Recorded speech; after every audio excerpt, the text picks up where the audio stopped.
Welcome. Hello, everyone. How's it going? It's Libellule Day. It's Libellule Day? Dragonfly Day? Oh, the t-shirt. Yeah, cool. Dragonfly Day. Libellule. Wonderful. Welcome. Thank you for coloring. Yeah. It's lovely. Always brightens my day.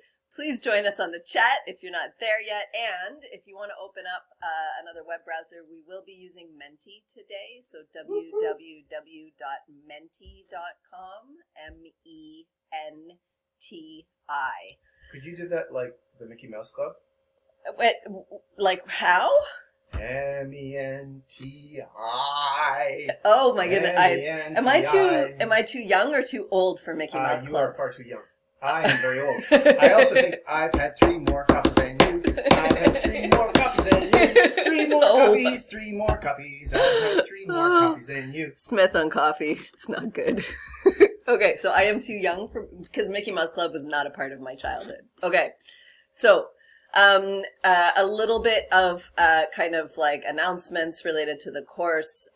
First of all, my goodness, I don't know about you. Well, it maybe if you are new to the undergrad experience, you think that what we're all feeling right now is expected and normal. It is not in any way normal and expected right now. I think you and I are feeling like it feels at the end of November and the last week of classes where we're like, let's just get to the finish line.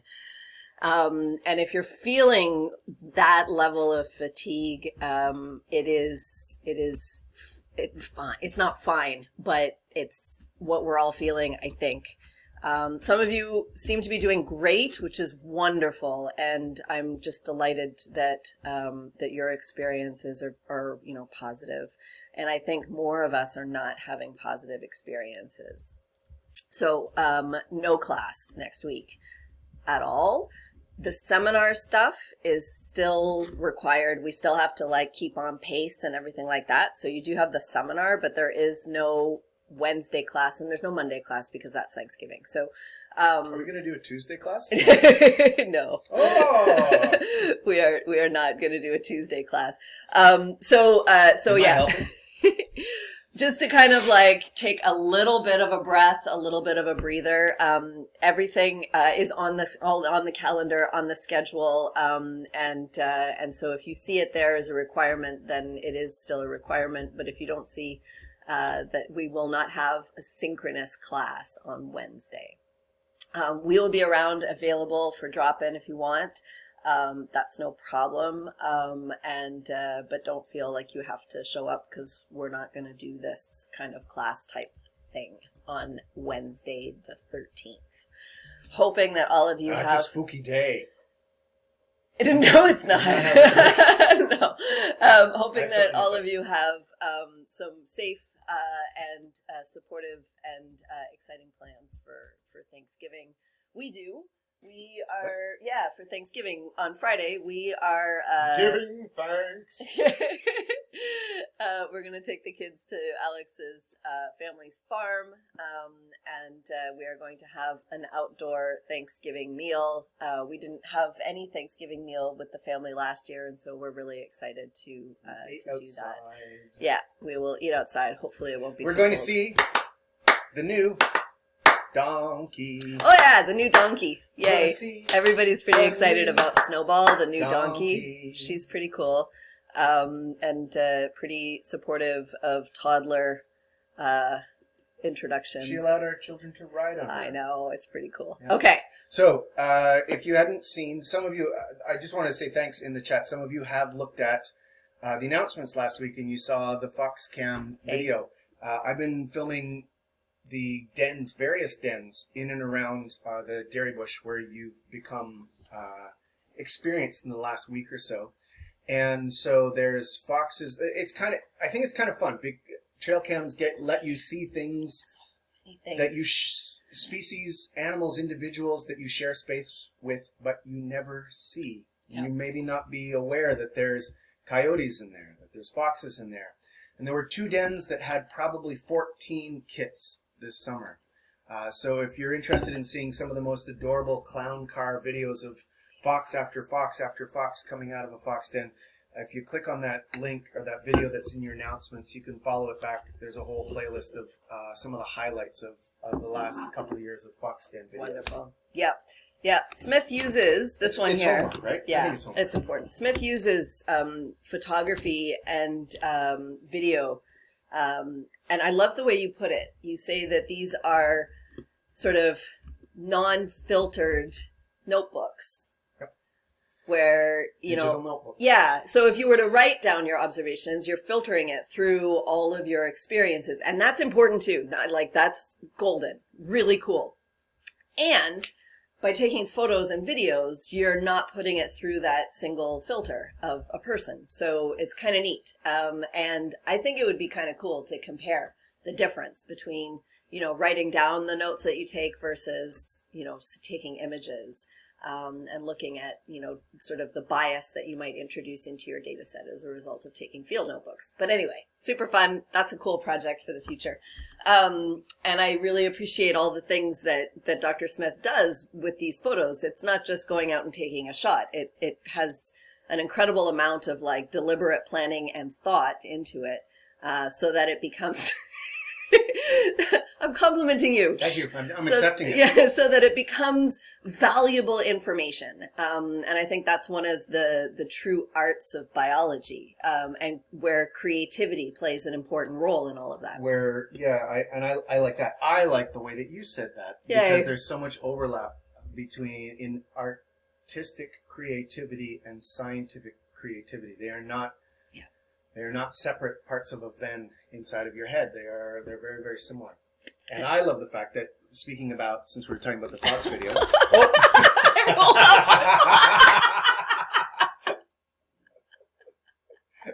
Trapdoor. Speaking of the Fox video. The Gigapan, which you'll see, you've already seen. And that's 624 weeks. Yeah. That I've been doing that. Amazing. And so valuable. So anyway, yay. So you're probably sick of it, but... Okay. The other little piece of announcements that we wanted to announce is that at 10:30 today, so after class, we will launch the asynchronous study tool for the topic test coming up on Thursday afternoon is when it's going to start. We're going to have it open for about 6 hours on Thursday from noon until 6 p.m. And then we're going to open it up again for you on Wednesday if you choose to write it. You can only access it once, and you can pick when it is you would like to write it. So all of those details and information are in the announcements and in the recordings of the videos and all of that stuff. We've been telling you a lot about it lately. So it is the format. There are some short answers where we're going to ask you to type. There is one thing where we're going to ask you to draw. You can draw on your computer. You can draw on a piece of paper and upload a photo. And the instructions on how to do it with multiple formats are all there. We haven't had any problems in the past. Maybe one or two students run into a little glitch. They send us an email. We figure it out. It's like super. It works well. So if at any point, and this kind of speaks to generally, I'll repeat this, but if at any point you're in a mad panic because something messed up and you think you're going to lose all of your marks because of it, it's not you. It's the system. It's the multiple formats. It's the technology. It's all of the things that we're dealing with. Just write to us. It's fine. We will fix it. And so yeah, don't allow yourself to go into a mad panic with 1070. Okay. Great. I think that's it for announcements. It's an announcement heavy day, but that's fine. Are we done? I think we're done. Are we ready to continue? No, let's just keep on talking. No. Ecology. No. Woo, woo. Wait, I'm going to save this because this is beautiful. I saved it like 10 minutes ago. And the more we talk, like the more beautiful it gets. So I'm reluctant. Hold on. Okay. Hold on. Screenshot it, Smith. Here we go. I'm putting my head very close to the screen so I can receive it. There we go. Good. Okay. Ready? Unos, dos, tres, cuatro. There we go. Ecologia. Okay, so we are going to now move into ecology. So everything that we've done up until this point exactly is the evolution unit. That's going to be what's on the topic test. So this is new stuff that's going to be on the next topic test, and we're starting ecology with this glorious tree. Can you tell us about this tree? I actually missed that we were looking at my favorite tree in the world, and I was hearing what I thought was static, and it's been too long since I've stood underneath this tree. This is a fig tree that used to be part of primary rainforest at 1,000 meters on the western slope of the Volcan Cacao in northwestern Costa Rica. And if I keep describing it to you, I'm going to start crying because it's one of the most amazing places in the world. It's beautiful. Yeah, this is a lot of my research is based here, up slope from here into the cloud forest and down slope into the dry forest. And I am astounded I have the privilege of working here, and it makes me say, "Oh my God, I don't know," or "It depends," all the time. All the time. That's right. Yeah. This is a protected area about the size of the GTA. In surface area, in which we anticipate there are about 3% of the world's species. Yeah. That's a lot. Okay, wonderful. This tree is ginormous. Like where a person standing next to it. It's also a killer tree. Yeah. It's a parasite. It has killed the original tree and grown over top of it. This is a fig. It's beautiful. And you look way up, right? Yeah. Wonderful. Okay. Amazing. Trees. And we're going to talk about trees. So that's why we're introducing you to trees. Because trees are incredible things. So this whole unit is going to be focused on trees. And we are always going to be thinking about other animals. We're always going to be bringing in everything that we learned about evolution. Because the relationship between ecology and evolution is super critical. So that's what we're going to talk about today. We're going to discuss the connections, right? Making everything connect now with this thing that we call biodiversity. And we're going to, of course, introduce to you the Woodlots and the inquiry case that we're going to be focusing on for this particular topic. So just to kind of bring you back to the original class map, we've done topic 1. We're now into topic 2, ecology. We're going to be looking at forest biodiversity, and then there are a series of the readings and the usual stuff. So the kind of routine, which hopefully feels a little more comfortable by now, will be maintained throughout. So you can just go to that course calendar and take a look at what's due when, and we'll just keep it as regular as possible, except for no class on the 13th, because we all need a break. We need more than that for a break, but that's what we can offer you in 1070. Okay. Great. So evolution and ecology. We're bringing evolution with us. We are not kind of ignoring it. And in university classes, and I mean even in research, we tend to sort of compartmentalize into these silos. Even within biology, we silo evolution, ecology, and physiology, and we need to not do that. So, what would be the plus of doing that?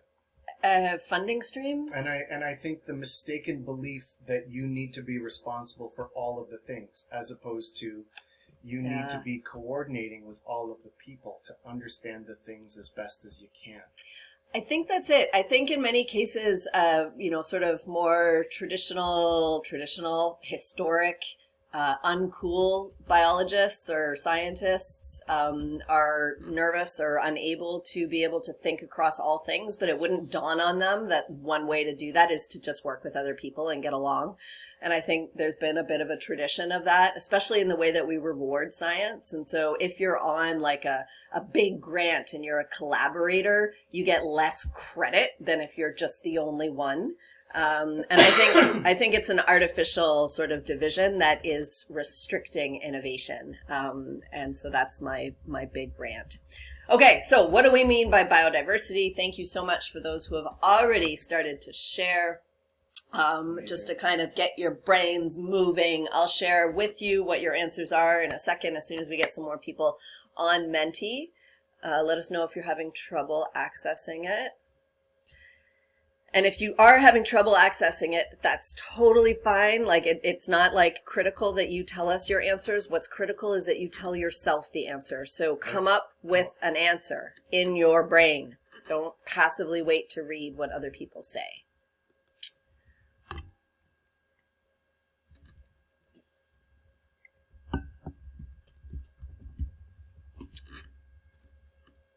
This is great. So far, we've got 104 answers. So,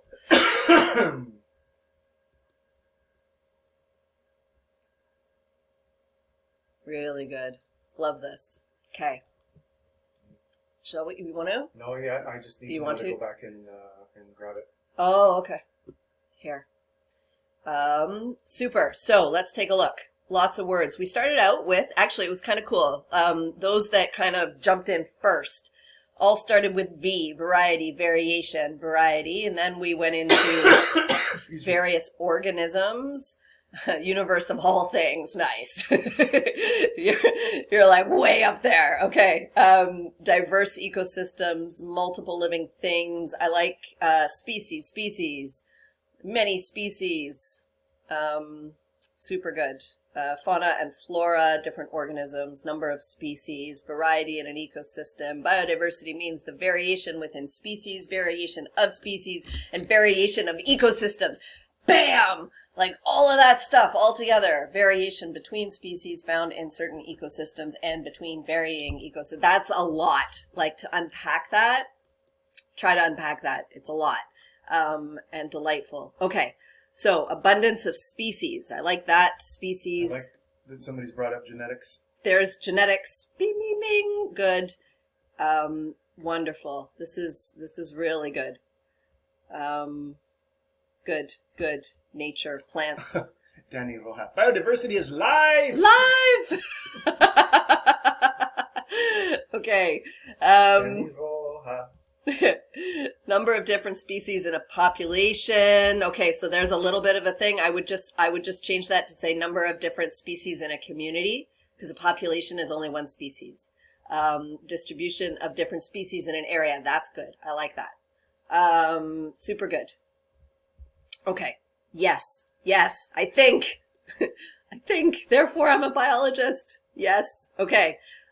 Yeah, that's fantastic. Biodiversity is the differences, variety, and species in a set ecosystem or population per area. I think it's good. You're bringing in a lot of things. Let's just remember that a population, by definition, is a group of organisms of the same species. So don't talk about different species in a population. Talk about different species in a community. But you have sort of differences in species in a population. So that works. Okay, good. This is fantastic. Thank you so much for all of that. And here's our kind of contribution to that thing, because it totally depends, right? And so what we're trying to do is to connect what we mean by diversity at the different levels of organization. Okay, and sometimes the word changes when we talk about differences or variety or variation or variability. All of these things are words that don't, they speak to the same kind of idea or theme, but we might use different words at different levels of organization. So, within a population, we might talk about, genetic variation. And then within a community, we might talk about diversity or species diversity. So we're going to spend this topic, like talking in ecology, kind of figuring out how to describe diversity at these different levels and what the implications are, if that makes sense. Is that cool? Anything you want to add to that? No, I was just trying to solve a gigapan problem. So thank you to you guys who have shown me that there is a gigapan problem, and I'm working on it. Okay. Good. I love the fact that it's scale dependent, because one of the things that really excites me about biodiversity, and I may have even said this before, but it excites me, so I'll say it again, and I'll probably say it again, is that biodiversity is something that you can study with a microscope, with a satellite, with a gene sequencer, or with a guidebook, or maybe with all of them at the same time. That was smooth. Yeah, That was good. I've used it before. So good. And I think it's because I think it's a good line. it's a good line. Yeah. So it's really important when we talk about these things that we be precise. Now, so allow us to be precise, right? When we're talking about biodiversity in this course, we are almost always talking about number of different species, unless we say otherwise. Yeah. Okay. And that doesn't mean that biodiversity is that's a specific kind of measure. It's a classic one. It's probably the best one to use when you start. But you could we can talk about different ways that you might want to measure it. We will talk about different measures. We're going to talk about Darth Vader or Grand Moff Tarkin or just wait. Yeah. We'll get to that. We'll get to that. Alpha, Beta, Gamma. Yeah, so we're going to talk about ways of quantifying biodiversity and using it and interpreting it and how to sort of understand what it means from one area to another. And it's really important to be precise. So we're getting even more into like language and vocabulary and precision in what we mean. And it's kind of fun. It's got big implications, and I hope that your brain is enjoying kind of going off in this different direction with respect to language use.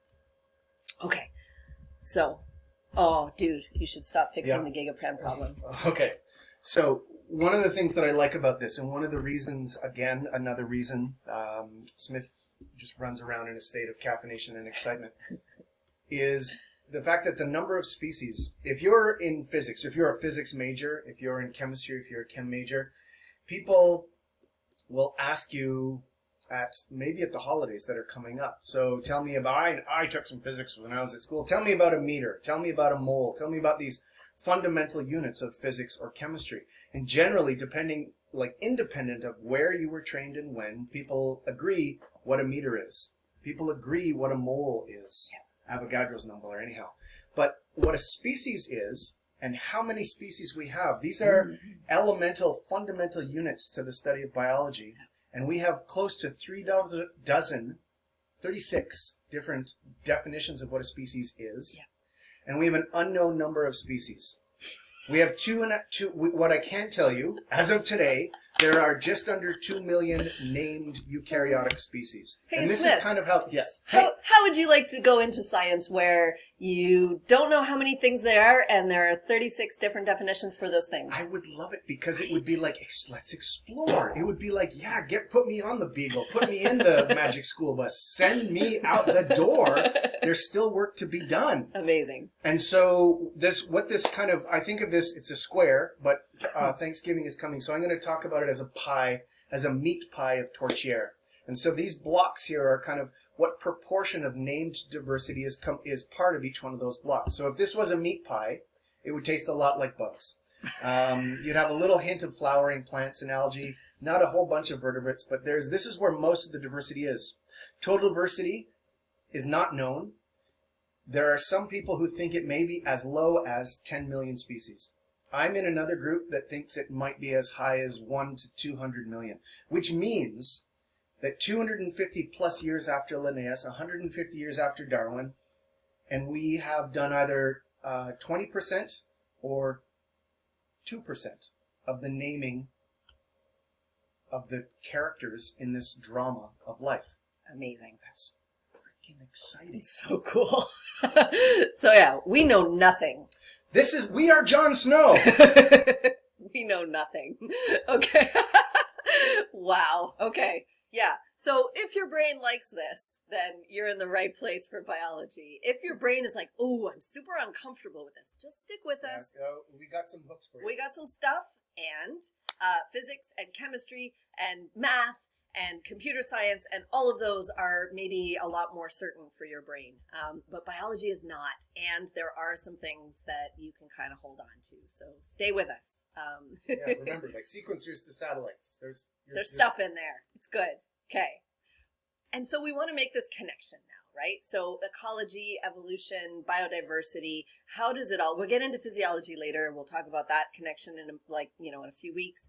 But how is it all connected? And to me anyway, in my brain, this kind of diagram helps a little bit because they work together in a super important way. Evolution and what we've talked about with respect to genetic variation and natural selection and genetic drift and all of those things are sort of the determinant of new species, and ecology is the context in which who gets to survive survives, right? Who eats whom, when, and where. That's right. And so the ecology is super important because remember, we're bringing in the physical environment, we're bringing in relationships with other biotic factors or biological factors or other organisms. And these relationships, not only to the physical environment, but to other species or other individuals, is the context. And if the context changes, then the evolutionary history changes as well. And so these things cannot be separated. They are critical. And in some cases, even more intimately connected than what we've got here with this dripping tap and overflowing sink. Sometimes the ecology, maybe the tap is actually in the sink, and what comes out is also the, sort of directly related to the context or to the ecology. So it's super important to understand that, ecology is critical. It's the context in which the evolutionary story is sort of unfolds. It's what we wish we could know. So much of macroevolution takes place in the fossil record. And it's so much of what we wish we could know. It's so much of the just so stories that take place in paleontology, necessarily because we see these features and we're like, I think this would have been used like this to do that. Yeah. Okay, so it's the context. And remember, though, we do have these speciation events. And so if we go back to our original phylogeny using those colors and the different species, each of these branching events represents a speciation event. And so this happens within a context, within a story, within the ecology, right?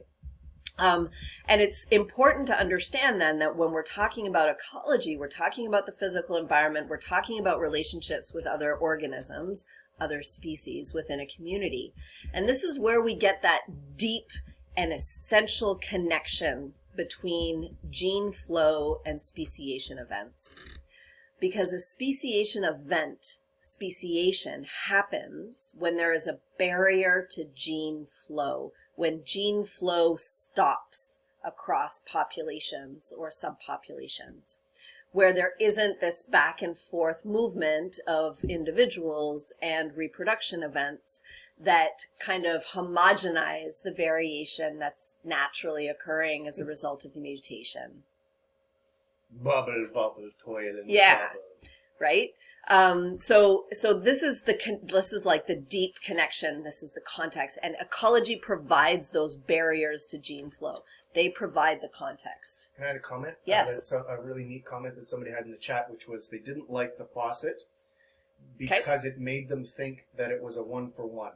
And they were like, that's not the case. And I was like, so what? You can see that in the chat, but I was like, that's exactly right. You can crank the tap on in some cases. There are things that can accelerate speciation, and you could also pull the drain. There are things that can accelerate extinction, like say, us. And all of that is ecology. Yeah. All of that is context. Yes, thank you. That's great. I thought that was a neat observation. Well done. Okay, so here are some terms for you. Allopatric speciation. Yeah. So allopatric speciation is the kind that we generally think about, and we all nod and go, that's the easy one. Yes. Meaning meaning allopatric, meaning different place. Allo different, patric place-ish. So there's some kind of a barrier. It's the one that you kind of wave your hands and go, there was a big river, or a mountain came up, or a road, or if you're thinking very currently in terms of microevolutionary change. But that physical object interrupts gene flow, and then over time, and this is always in that bubble, toil and trouble, it's always with time, and that barrier is there and impervious, that's what happens. Sympatric speciation, sim meaning the same in place, is something that is ecologically elegant and beautiful to me, and is sometimes harder to defend to some evolutionary biologists. And it certainly was, and there's a neat kind of history of that. But it essentially means that the way I'm going to interpret it for you, it still is talking about you're in the same place, but there's a barrier. And the barrier might not be the way that you and I as vertebrates think about mountains or oceans or rivers. I don't know why that's the river now. But it could be that you parasitize something that is only available in the spring, and something else begins to parasitize something that's only available in the fall. And given time, this is, again with physics, this is time and space being, I'm getting shivers, time and space is being the same thing. This means that if you're working and eating something in the spring and working and eating something in the fall, that's also a barrier to gene flow if you're reproducing in those times only, because you don't see each other, even if you're in the same place. Right? Einstein! Okay, so what this little cartoon, and like if you Google sympatric speciation, I'll tell you, the available images are pretty darn poor. But this one works. There's flies. Flies on hawthorns. This one works because we have these species, these like fruit flies, that are eating fruit and reproducing on fruit. And some of them are reproducing on the bananas and some of them are not. And so over time, if there is this separation, they very well might speciate, right? There might be a speciation event, even though they are in the same geographic region, because there is this barrier that evolves, they then can become different species. So there's a good pun, but there's also a good point, a question in the chat about this. Is one abiotic and one biotic? You might think so, but no. There are examples of abiotic splitting in the same place. Yep. And so, but it's a great observation because what we just sketched out for you, that is the case. Yep. Super good. Okay. And the pun is good. Hello. Hello. Hello, Patrick. Hello, Patrick. Okay. So trees. Take it home with the tree. Take it home with the trees. So we're talking about trees. We're talking about forests. We're going to see both the forest and the trees. This particular tree is estimated, it's an estimate, to be very, very old. Like super old. Like super old. This is a a famous tree. This is a sugar maple tree. Yeah. And one time we were teaching this course and somebody said, "Oh my goodness, I can see this tree out my window." Yeah. Or Yeah. Anyway, on their drive home or whatever. That's so awesome. Yay. And so the question is, always for biologists, whether they realize it or not, I would say, even physiologists, is why is this species, why is this individual of the species Acer saccharum, why is it found here and not in Kapuskasing? Why isn't the oldest comfort maple in Kapuskasing, Ontario? And why is it in Pelham? Why is it in Eastern North America at all? And why is it not where it ain't? Yeah. So these questions... Didn't correct my grammar. No. These questions are important. And of course, we might be able to, by just focusing on where something is, we end up writing what's called these just so stories, right? And we want to get away from these just so stories. And so just so stories are, it goes back to a book from a long time ago where these characters were just walking into these different lands and saying, "Oh, isn't this just the best of possible worlds," right? And, "Oh, isn't this one the best of possible worlds?" And by telling these just so stories, we can blind ourselves to, to understanding sort of complications or the "it depends" aspect, right? It's a natural thing to try and do, but I think one of the powerful things you can do as a creative scientist is try and phrase your just stories as questions or as testable ideas. That's right. So how did this species get here, right? And also, if you want to flip it around and play with your brain a little bit Think more, about the negative space. how did it, why did it not go where it isn't? That's very Donald Rumsfeldian. And we can ask all sorts of questions about these big ecological patterns, right? Things like tree line is kind of a big thing because tree line exists in these different dimensions, right? Tree line exists with elevation up a mountain where you can see this stark, and like for biology, this is stark. This is like a line as far as biology goes, right? And also you can see it with latitude as you get higher and higher in latitude, both towards the North Pole and towards the South Pole. You see tree line, right? You see this line across the planet. And if you go onto Google Maps, Google Earth, you can see tree line. It is amazing. And so why is it there? And why are the trees right here, but not right here, like 50 meters away? And so these patterns and asking these questions are really important when we try to understand the natural world. You could take the train with us to Churchill and do the subarctic ecology course, and we can walk across it. Yeah, it's cool. And tree line in Canada is creeping northwards. So you have to keep walking. So you have to keep walking. It's a longer walk. Do it now. You'll save energy. So back onto Menti, if you don't mind, we have a question for you. Let's start just thinking, playing in our heads, why are species found where they are and not where they aren't? See if you can come up with some statements. Again, no single statement is going to capture every answer, but like, what are some plausible reasons?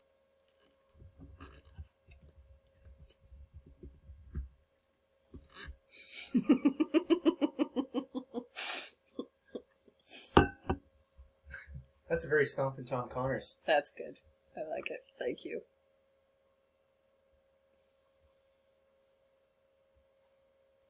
Good. Wonderful.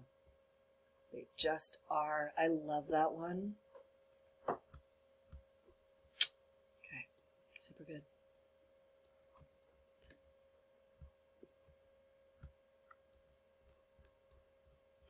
Wonderful.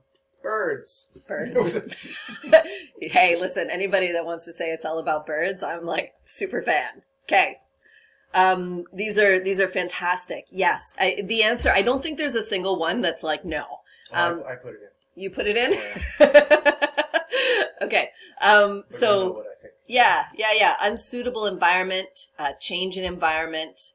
Yes. Birds. The trees just have preferences. Yes. We're going to talk about those preferences and what, how to sort of translate that into like science-y speak when we talk about tolerance ranges or when we talk about niche. You'll see all of that. We're going to pronounce it. Oh, yeah, we're going to pronounce it right. Just in case you run into an American teaching. Yeah, that's right, because their ancestors moved towards where they are now and not where they aren't. Yes, I love it. I love the just because. There was a just because further up here, I think, because they ain't. That's great. Abiotic limitations. Abiotic limitations, yeah. So all of these things are your hypotheses. Remember when, like, if you're getting frustrated about, like, why are they saying, like, which one of these things is definitely not true, but there are so many others that could be true. This is the reason, right? When we're thinking about hypotheses, there are so many of them. And what we need to do is to train our observation skills and train, our knowledge of biology to be able to kind of limit the possibilities. And if you get it down to 3 or 4, you're doing great.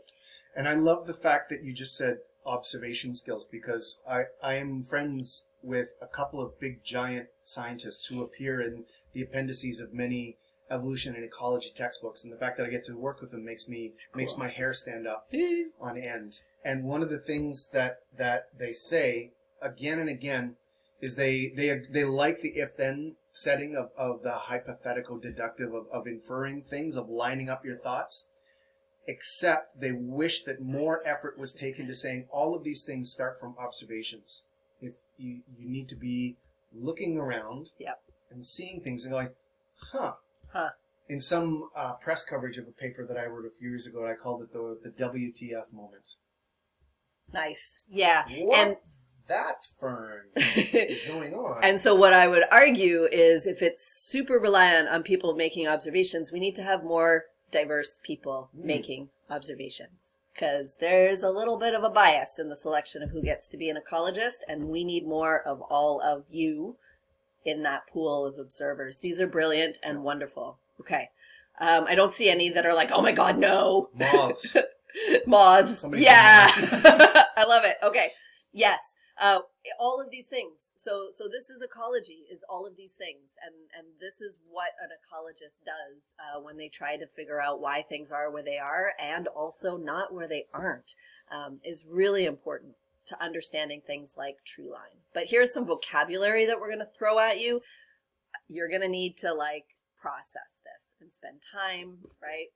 And Don't Google worry it. about it and Google it. Sure. But these are kind of 5 big explanations for things, right? About why things are Where they are. and not where they aren't. Right. Oh, So yeah. starting with endemism, that's a word, that's a term, we will use it. So do your best to remember at least concepts that link to it. You can always Google it. But endemism is the species is there because that's where it evolved. So think about this. How could we test this possibility? What information would we need in order to accept a hypothesis of endemism? Okay. Range expansion means that it evolved elsewhere nearby and its range grew. So now it's over here as well because it is now in all of these places that are connected to that endemic region. A range shift is it evolved elsewhere. It used to be found somewhere else, but then its range up and moved. So it's not there anymore, and it's over here now. That's a range shift. And then dispersal, particularly long distance dispersal, of which those 3 final words are kind of specific examples. Long distance dispersal could be movement by ocean currents or river currents. It could be involved being moved by other species like pseudoscorpions on snails or clams on birds. Both of those things are real. Google them. Seeds certainly being transported by birds, or giant megafauna in North America transporting tree seeds in their gut and then pooping them out. And then vicariance, which is much more like an allopatric. Hello, Patrick. You're vicariant. So it's you're here and then. Yeah. Think like continental drift when we're talking about vicariance. Vicariance is tough. It's the toughest one. And yeah, Yeah. No? I love it. Okay. If you're having fun with your brain, you might want to try to describe the difference between number 3 and number 4. There's a learning opportunity. What is the difference between number 3 and number 4? So just plant that in your brain. And as biologists, explanations. These are mechanisms, right? These are potential mechanisms to explain things that you observed, and they fit on your hand. Yeah. We've just given you a toolkit. That's right. So what you can do if you want to learn these things, if you're in a study group of some kind, you can put like a whole bunch of different observations that you see in a population, and then you get your friends to figure out which one of these is supported by those observations. I'm trying to help. I'm trying to help. I love it. Okay. Good. And we're done. And we're done. Okay. Oh, stamping. Yeah. What's a forest? I think we have here. Okay. So what we want you to do is to think about forest and defining forest. So here are some images, and what we would like you to do is, without like super covering, so maybe like go around the border or something, click on the ones that are not forests.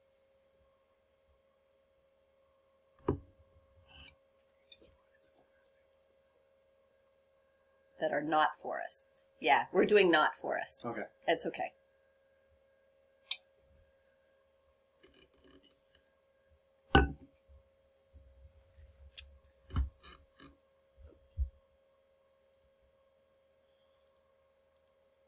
Super good. Okay. And if you want, in the chat, you can share with us sort of what considerations you've made in determining whether or not something is a forest. What variables are meaningful to you? There's already a question. Yeah. Wait. What's the current definition of forest? Haha. So yeah, and on the slide here, what if there are young trees in number 3? Super good. Kelp forests are forests. Okay. So the definition of a forest is different to so many people, right? Like there are 36 definitions of species, there are many definitions of forest. And what we will say is that all of these images for some people fall into the definition of forest. So for some, it's about terrestrial environments, which means kelp forests are not forests, right? For others, it's about different species, in which case then our monoculture here in number 8 is not a forest. I would say that if I'm going to pick one, I'm going to pick 8. But people do define it as a forest. Oh yeah, foresters. You could be, some of your friends probably are maybe taking degrees in forestry where that's the most important one. Right. Because for some, number 3 isn't a forest because it's not a manageable resource from which wood can be extracted. But number 3, not only does it have young species, it has really old species. So this is an Arctic tundra, and for about 35,000 people, this is their forest that they get to explore and be in every day. Multiple species of willow tree in that picture. Right here. These are beautiful, like 60, 70, 80-year-old willow trees that get only about this high. It's the best place to work in the canopy. Yeah. If you get lost, just stand up. Because when what we know is behind boulders, like the one that's in the center of the image, I've come across just in my travels, if a willow is growing in the lee side of this particular boulder, it will be 2 or 3 feet high, right? Because it's the context or the ecology that's keeping it low creeping, right? So all of these could be forests. This is a burnt forest, right? This is a tropical forest. You can define these as forests. This is a cultivated forest that's being maintained for fruit and things like this. And then some things are not forests. I'm not partial to number 8 as a forest. It bothers me that we call that a forest. That to me is a crop. But other people, like Dr. Smith said, for them, that's their livelihood, and that is a forest. So, so many definitions. Yeah, I think one of the best, I don't remember if I said this in the videos associated with the seminar. One of the best definitions I've heard of forests from a forester is that if there's no forest and somebody blindfolds you and run, the thing that'll knock you out is holes. And if it is a forest and somebody blindfolds you and you run, the thing that'll knock you out is trees. It's a strange test, but it's testable. It's testable. Yeah. I love it. So we're going to introduce you to an urban forest. And just in the last few minutes that we have, this is the dairy bush. And the dairy bush is a meaningful place. It's one of several different natural heritage areas on campus. And I love this one because it has an associated field that is mowed intermittently. It's actually not been mowed for 3 years, and I'm working hard to keep it unmowed. And so these natural heritage areas are on campus, and you've been visiting some of them in the Gigapan, so you can kind of zoom in and take a look at some of these places as they change through time. We've been doing this for 13 years now. But on campus, I think so the green is hard for me to see on this screen, but I hope that you can see it better. You can see we've got the dairy bush, and we've got the arboretum, and we've got the ravine and Brown's Woods. And there they are. So different sizes, different shapes, different locations, and we can simplify those certainly. And if you haven't explored them in your time on campus, I think that's a great thing to try and get out there and do. So in this inquiry case, we're going to be talking about using these kind of icons to talk about different species of tree and different population size, different number of individuals of each species.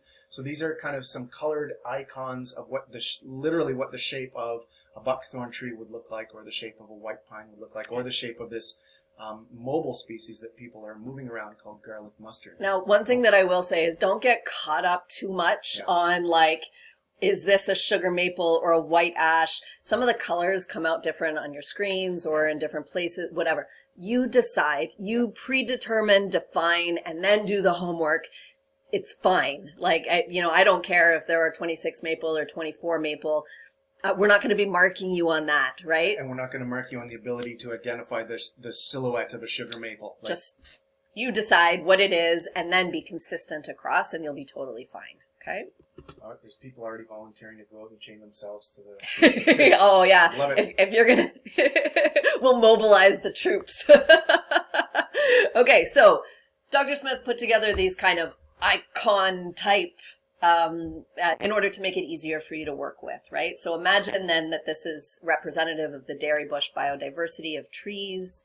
Imagine then that this is Brown's Woods, and imagine then that this is North Campus Ravine, okay? So we've done this so that you can learn some of the indices and the things that we're going to be teaching you over the next few weeks, okay? So these will be posted in the slides as usual, and you can gain access to those graphics.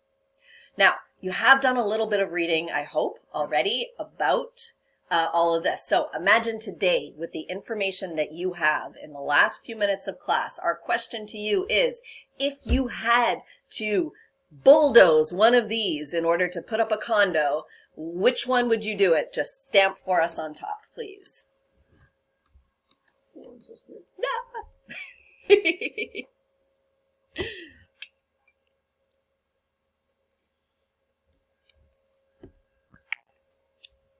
Some of you are like, no, none.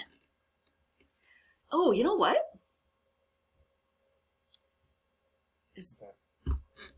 I've not seen, no condo. Yeah, I've not seen this pattern before. Where? You're all different than usual. So we've taught this course many times and we've asked similar types of questions. And there's a real hate for North Campus Ravine. Why must we sacrifice? Mow down the condo. Yes, the smallest one. Good. I love that you're giving reasons for your rationale. This is great. Make people sleep in the woods. It's better for their health. Team none is doing well. Good. Okay. So you have some information and you don't have all the information, and we're going to give you some information over the next few weeks and see. But so far it's kind of neck and neck, North Campus Ravine and Brown's Woods. Thank you for saving the dairy bush, most of you. Less variation in Brown's Woods means less loss. This is good, right? So let's start to think about these reasons. Is exactly what we want you to do. Well done. Well done. So one last question. Yes, so there we go. Okay. And then let's think about this as we say goodbye to you. What information do you still want to know? So think about, like, okay, I made a decision. Am I happy with all the information that I have? What else do I want to know? And then we're going to pick it up next time. Some good comments in the chat. Take care of each other. Yes. And we'll see you on Wednesday. We're going to turn off the video in a second for a minute or so. Yes. And then we will be back. And we'll be back. For chatting, if you want. I love the student hour, but anyway. Yeah. Good. Biodiversity. What am I hate it. Yes. Which condo should we mow down for the 4th? That's what we want to know. Whose idea is it to mow down the woodlots? Callum wants to know about the birds. So do I. Super good. I see some questions already in the chat that we can talk about. Excellent. Okay. That's great. So we're going to take just 2 minutes to brush off the dust, and we'll be back after for student hours. Take care, everyone.